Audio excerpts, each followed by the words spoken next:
সন্দেশখালীতে প্রথম আমি আগে সেতু বন্ধন করব, সড়ক পথ, স্বাস্থ্য, শিক্ষা এইগুলোর উপর আগেই জোর দেবো আমি। কারণ সড়ক পথ যদি ঠিক থাকে তাহলে আমরা শহরের সঙ্গে যাতায়াত করে মানুষ অনায়াসে বিভিন্ন কাজ করে আবার সন্দেশখালীতে ফিরতে পারবে। এছাড়াও সন্দেশখালীতে আইটি কলেজ বা বিভিন্ন রকমের প্রশিক্ষণ দেওয়ার জন্য, যাতে আর নেওয়ার জন্য আর কলকাতায় কেউ না যায়, সেটাই আমি ব্যবস্থা করব। বাড়ির পান্তা খেয়ে যেন এখানকার ছেলে মেয়েরা স্কুল কলেজে পড়তে পারে, এখানেই যেন সুচিকিৎসা পায়, সেই ব্যবস্থাটাই আমরা ফেরাবো আর উন্নত মানের বিদ্যালয় গড়ে দেখাবো। এটাই আমাদের প্রতিজ্ঞা। প্রত্যন্ত সুন্দরবন এলাকা থেকে এই ভারতীয় জনতা পার্টির প্রতিনিধি হিসেবে বিধানসভায় যাবেন, কি বলবেন, কেমন লাগছে? দেখুন, একেবারে প্রত্যন্ত সুন্দরবন অঞ্চলে নোনা আবহাওয়ায় বেড়ে ওঠা সেই ছেলেটি বিধানসভায় যাবে, এটা তো খুব আনন্দের বিষয়। আমার থেকে বেশি আনন্দ হচ্ছে সন্দেশখালী বাসীদের।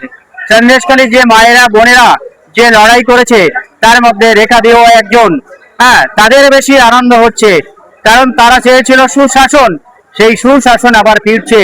তাই সুশাসন, শান্তি যাতে ফেরে, আমরা সেই চেষ্টাই করব। Thank you, thank you.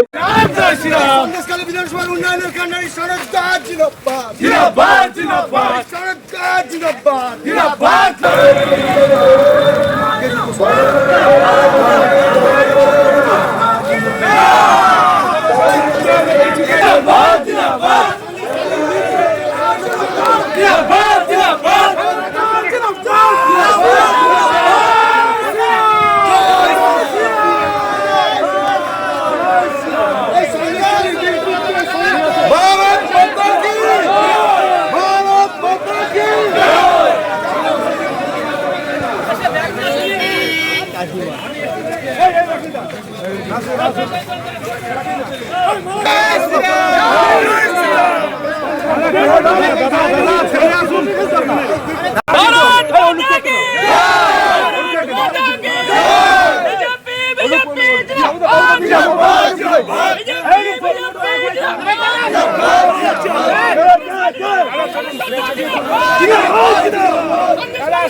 Sandeshkhali